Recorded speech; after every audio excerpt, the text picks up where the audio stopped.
चंद्रगुप्त मौर्य के प्रभाव का अंदाजा इसी बात से लगता है कि उनका जिक्र संस्कृत, पाली, प्राकृत और यहाँ तक कि ग्रीक और लैटिन भाषाओं की कई रचनाओं में मिलता है। इन रचनाओं में मैक्सथनीज की इंडिका भी शामिल है, लेकिन किसी भी रचना की मूल प्रति कहीं भी मौजूद नहीं है जिससे मौर्य वंश की नींव रखने वाले सम्राट के शासनकाल का प्रामाणिक विवरण मिल सके। यहाँ तक कि उनके पोते अशोक ने अपने शिलालेखों में अपने दादा का बिल्कुल भी जिक्र नहीं किया है। चंद्रगुप्त मौर्य के बारे में इतिहासकारों में एक राय नहीं है। बौद्ध स्रोतों जैसे दिग्निकाय और दिव्यावदांत में मौर्य लोगों को पिप्पलिवन पर राज करने वाले क्षत्रियों का वंशज बताया गया है।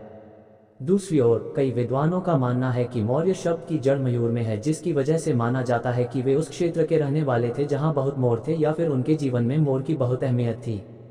कुछ लोग मानते हैं कि वे मोर पालते थे, जबकि कुछ मानते थे कि वे मोर का शिकार करते थे, लेकिन पक्के तौर पर कुछ कहना मुश्किल है। विशाखदत्त ने अपने चर्चित नाटक मुद्रा राक्षस में चंद्रगुप्त के लिए वृषला शब्द का प्रयोग किया है। कुछ लोग इसका अर्थ शूद्र का बेटा बताते हैं, लेकिन राधा कुमुद मुखर्जी अपनी किताब Chandragupta Maurya and his times में लिखते हैं, वृषला एक आदरसूचक शब्द है जिसका अर्थ होता है सबसे अच्छा राजा। कई प्राचीन रचनाओं में चाणक्य चंद्रगुप्त को प्यार से वृषला संबोधित करते हैं। चंद्रगुप्त मौर्य के जन्म के बारे में कई मतभेद हैं, लेकिन इसमें कोई संदेह नहीं कि उन्होंने ईसा पूर्व चौथी सदी में करीब 21 वर्षों तक राज किया था। उन्होंने सबसे पहले अपने आप को पंजाब में स्थापित किया और फिर पूर्व में जाकर मगध पर नियंत्रण किया। इस पूरे अभियान में चंद्रगुप्त की सबसे अधिक मदद की चाणक्य ने। चंद्रगुप्त की चाणक्य से मिलने की भी दिलचस्प कहानी है। कई प्राचीन रचनाओं में वर्णन मिलता है कि मगध के राजा धनानंद के खराब व्यवहार से आहत चाणक्य ग्रामीण इलाकों में घूम रहे थे। उस समय 11-12 वर्ष के चंद्रगुप्त ने बच्चों के खेल में राजा की भूमिका निभाते हुए एक दरबार लगा रखा था। देविका रंगाचारी अपनी किताब द मौर्याज चंद्रगुप्त टू अशोका में लिखती हैं, चाणक्य ने चंद्रगुप्त को एक पेड़ के तने पर बैठकर सबूतों के आधार पर न्याय करते हुए देखा। वो उससे बहुत प्रभावित हुआ। उसने उस लड़के के अभिभावकों से अनुरोध किया कि वो उसे उनके साथ जाने दे। चाणक्य चंद्रगुप्त को अपने साथ तक्षशिला ले गए। ये जगह अब पाकिस्तान में है। वहाँ उन्होंने उनको गुरुकुल में प्रवेश दिलाया। उस समय तक्षशिला शिक्षा का सबसे बड़ा केंद्र हुआ करता था। इसके अलावा चाणक्य ने बार बार उनकी परीक्षा लेकर आने वाली चुनौतियों के लिए उन्हें तैयार किया। इसी दौरान सिकंदर ने भारत में अपना अभियान शुरू किया। मौके का फायदा उठाने में माहिर चाणक्य ने चंद्रगुप्त को सिकंदर से मिलने भेजा। यूनानी इतिहासकार प्लूटार्क लिखते हैं, इस बात के संकेत नहीं मिलते कि चंद्रगुप्त मगध पर हमले के लिए सिकंदर की मदद मांगने गए थे। बहरहाल ये बैठक कामयाब नहीं हुई। चंद्रगुप्त ने सिकंदर के सामने कुछ ऐसी बात कही जो उसे पसंद नहीं आई। एक और यूनानी इतिहासकार जस्टिन ने लिखा, चंद्रगुप्त के बोलने के अंदाज ने सिकंदर को इतना नाराज कर दिया कि उसने उसे मारने का आदेश दे दिया। अपने पैरों की तेजी की वजह से चंद्रगुप्त की जान बच पाए। वहां से भागने के बाद जब चंद्रगुप्त थक कर सो रहा था तो एक बड़ा शेर उसके पास आया। उसने अपनी जीभ से उसके शरीर से बहने वाले पसीने को चाटा और वहां से चला गया। इसके बाद चंद्रगुप्त ने कुछ लोगों को इकट्ठा कर अपनी सेना बनानी शुरू कर दी। जस्टिन के विवरण से पता चलता है कि सिकंदर की मृत्यु के बाद चंद्रगुप्त ने पंजाब और सिंध के लोगों को आज़ाद करा लिया था। चंद्रगुप्त का अगला लक्ष्य था मगध। वहां चंद्रगुप्त की अपेक्षाकृत छोटी सेना का मुकाबला धनानंद की विशाल सेना से था। जीत चंद्रगुप्त की हुई। इस लड़ाई का वर्णन बौद्ध ग्रंथ मिलिंद पन्होप में मिलता है। उसके अनुसार भद्दसाला के नेतृत्व में नंद के सैनिकों ने चंद्रगुप्त का बहादुरी से मुकाबला किया। इस लड़ाई में धनानंद को छोड़कर नंद वंश के सभी भाई मारे गए। इस पूरे अभियान में चाणक्य उनके साथ साई की तरह रहे। देविका रंगाचारी ने लिखा, इस पूरे कथानक पर चाणक्य की छाप साफ देखी जा सकती है। कई जगह तो चंद्रगुप्त मूकदर्शक बने दिखाई देते हैं जो चाणक्य के साथ साथ चलते हैं और उनकी बनाई योजना पर चलते हुए मगध के राजा बन जाते हैं। लेकिन हमें याद रखना चाहिए कि यह भी कोई आसान काम नहीं था कि आप किसी अनजान व्यक्ति पर इतना विश्वास करें कि अपना सारा भविष्य उसके ऊपर ही छोड़ दें। लेकिन जब चंद्रगुप्त ये सब कर रहे थे वो बहुत युवा थे। सवाल उठता है कि चाणक्य की धनानंद से ऐसी क्या दुश्मनी थी कि उन्होंने उन्हें गद्दी से हटाने के लिए चंद्रगुप्त मौर्य का सहारा लिया। एक वर्णन यह है कि एक बार जब चाणक्य पाटलिपुत्र में धनानंद के दरबार में बैठकर भोजन कर रहे थे, तभी दरबार में धनानंद ने प्रवेश किया और उनकी पहली नज़र चाणक्य पर पड़ी। दीपा अग्रवाल अपनी किताब Chanakya the master of statecraft में लिखती हैं, चाणक्य ने राजा को देखने के बावजूद भोजन करना जारी रखा। दम्भी राजा को यह बात बहुत बुरी लगी और उसने आदेश दिया कि चाणक्य अपना भोजन रोककर तुरंत दरबार से निकल जाएं। जब चाणक्य ने उनकी बात नहीं सुनी तो राजा का गुस्सा 7वें आसमान पर पहुंच गया। इसके बाद चाणक्य गुस्से से उठते हुए बोले कि वो तब तक अपनी चोटी की गांठ नहीं बांधेंगे जब तक वो नंदवंश की जड़ों को उखाड़ नहीं देते। इसके बाद से वो एक ऐसे व्यक्ति की तलाश में घूमने लगे जो उनके इस प्रण को पूरा करने में उनकी मदद कर सके। धनानंद की हार के बाद उन्हें सिंहासन छोड़ना पड़ा और चाणक्य ने अपनी चोटी फिर से बांधनी शुरू कर दी। देविका रंगाचारी लिखती हैं, चाणक्य ने प्रस्ताव दिया कि चंद्रगुप्त निर्वासित राजा की सबसे छोटी बेटी दुर्धरा से विवाह कर लें।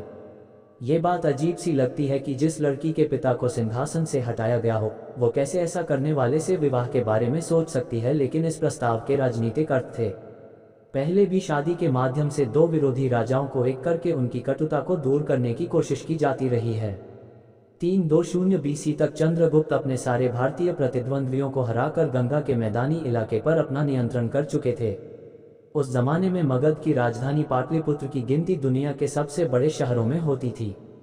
डाइटर शिलिंगुलॉफ अपनी किताब फोर्टिफाइड सिटीज ऑफ इंडिया में लिखते हैं, पाटलिपुत्र का कुल क्षेत्रफल 33.8 किलोमीटर थी।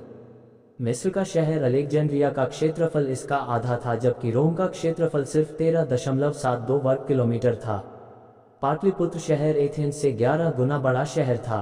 पूरे शहर में 64 द्वार और 570 टावर थे।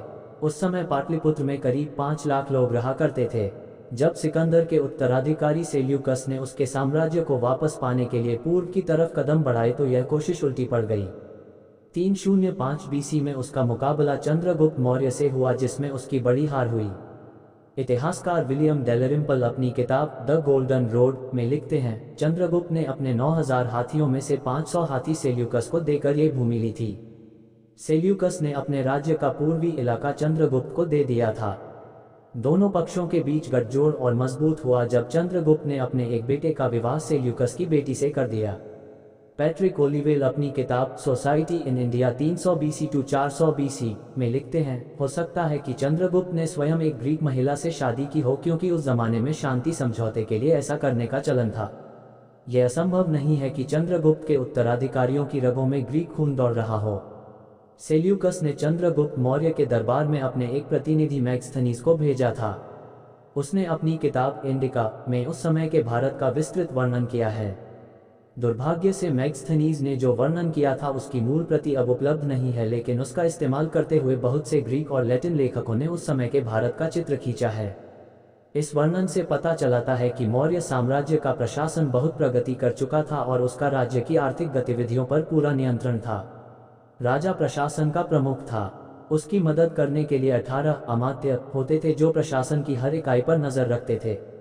मैग्स्थनीज ने चंद्रगुप्त की न्याय व्यवस्था की तारीफ करते हुए लिखा था कि राजा खुले दरबार में खुद लोगों को न्याय देता था। एल बाशम अपनी किताब the wonder that was India में मैग्स्थनीज के हवाले से लिखते हैं, चंद्रगुप्त पाटलिपुत्र में एक आलीशान और विशाल महल में रहता था जिसकी सुंदरता और भव्यता अविश्वसनीय थी, लेकिन उसका जीवन बहुत सुखी नहीं था क्योंकि उसे हमेशा अपनी हत्या का डर लगा रहता था। उसकी सुरक्षा के लिए चाक चौबंद प्रबंध किए जाते थे।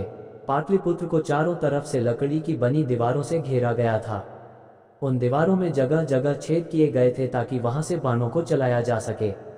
दीवारों से सटी हुई 600 फीट चौड़ी खाई खोदी गई थी ताकि विरोधी सेना नगर के अंदर न घुस सके। पाटलिपुत्र पर 30 सदस्यों का एक प्रशासनिक बोर्ड शासन करता था। चंद्रगुप्त के पास एक बड़ी सेना थी जिनको नियमित रूप से वेतन और हथियार दिए जाते थे। मैग्स्थनीज के अनुसार चंद्रगुप्त की सेना में 6 लाख पैदल सैनिक, 30,000 घुड़सवार और 9,000 हाथी थे। हर हाथी पर महावत के अलावा 4 सैनिक सवार रहते थे।